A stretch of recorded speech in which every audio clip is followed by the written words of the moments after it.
sleeping deep in you.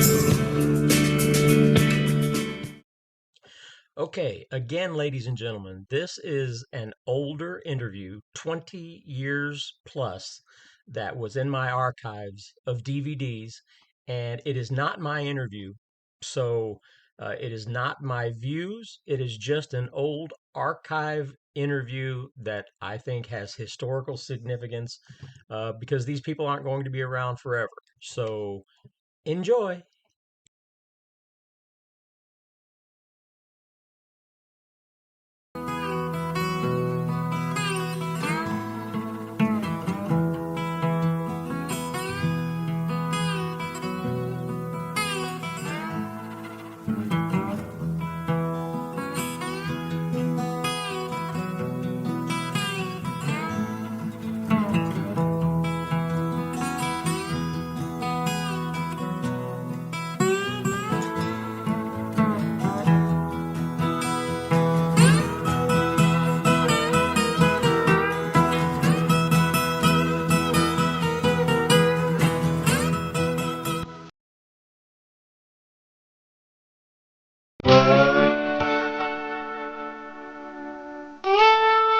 Back in the 1980s, there was a lot of smuggling going on here in the Everglades.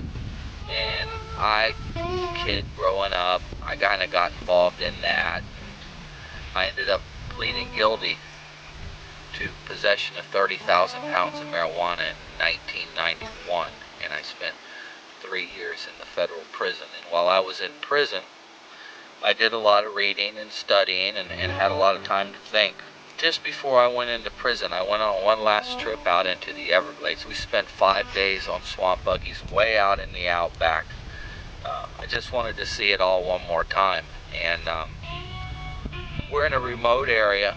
I know there could have been no one out there. No one lives in that area. It's completely inaccessible. It took us days to get there on vehicles. And I woke up early that morning and decided I'd take a walk around. And I left the camp, and not too far from the camp I found a big set of barefoot footprints, and they were quite large. And I followed them for some time, and they just kind of kept going, but they were fresh. They weren't there when we arrived at the campsite. And the next morning there was just this huge set of tracks, and that fascinated me and kind of intrigued me even a little more, that if I could get out into the remote areas and look hard, I might have a little luck. I spent about 8 months sitting in a tree stand watching these natural animal corridors, these high ridges of land that cut through the grass. And after 8 months, one evening I was sitting in my tree stand, and in the distance I heard something coming. It was splashing in the water. Splash, splash, splash. And it was enough to really get my attention. And when I looked up, crossing the marsh right in front of me was a Skunkape, right where I had seen it as a boy. And the same area, the same type animal. I watched it for about 7 or 8 minutes as it crossed the field and into the swamp back over here. We kind of had a deal with my mom that if we could kill a deer before the school bus came, we didn't have to go to school then. So we were always out here hunting in the morning before the school bus came. And we were out here hunting, and my brother said, "Hey, I see something over there in the distance. It's right back over here, not too far." And I couldn't see it because the grass was too high. So I'm jumping up and down going, "I can't see it." And he finally picked me up where I could see over the grass, and about 100 yards away, moving through the grass, was something tall. Looked like a bear walking on 2 legs. Didn't have that Roman nose like a bear would have. It was more rounded, more of a human type face or head on it. Funding is always an issue. If I had more funding to do the research that I need to do, I believe within 2 years' time we can have several of these things documented here in the Everglades, and then take measures towards protecting them. And those measures are already being implemented here in the preserve with the endangered panther and black bear habitat, animal corridor. So a lot of what it's going to take to keep these things alive for generations to come is already occurring. It would be nice to get them documented. I'm very cautious about wanting to change anything or capture anything.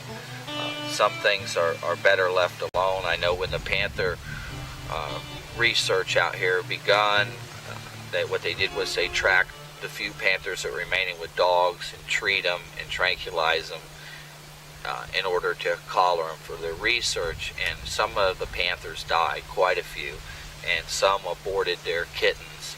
And God forbid we should get out here with dogs and run, say, a female Skunkape to the extent of aborting young or possibly even killing it. I don't even think that should be an option. So if I had the money, it would be just documenting that they're here, documenting the area, and basically just leaving them alone.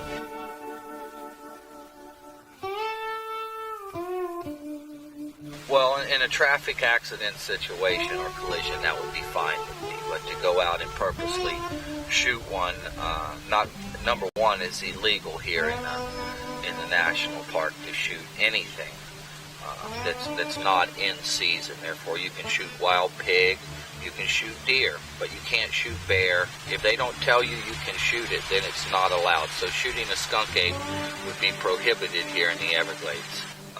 Luckily, the Big Cypress Preserve where I live in Everglades National Park will be here forever, and I believe that that's adequate space for a small number of Skunkapes to survive.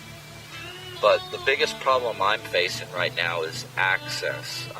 Laws are constantly being made to make it more and more difficult for people to get into the backcountry. And here with the panther program and the fencing that's being put up now to protect Florida panther from being hit on the highways, it's also locking people out of wilderness areas. It's cutting people off from access. And right now, as a researcher, access is a big issue. I mean, there's a lot of areas that I just can't get into anymore. It's just not allowed. All right, everyone. I know this interview was short, but a lot of these they're just short interviews within a multi-interview documentary that I took these out of. David Shealy, can't say that I know the man.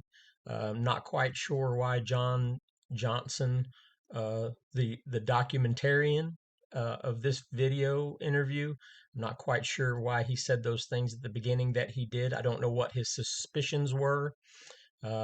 Don't know either one of the gentlemen. I tried to locate John Johnson, was unable to do so. His last post was 3 years ago, and it was to a cancer charity. So I'm assuming that he has passed. And that's one reason why I want to put these out there, because they'll just fade away. But this was 20 plus years ago. I'm sure David Shealy is a different man today than he was then. I don't know the guy. But I hope you enjoyed this, and guys, leave a comment, subscribe, let me know what you think. For the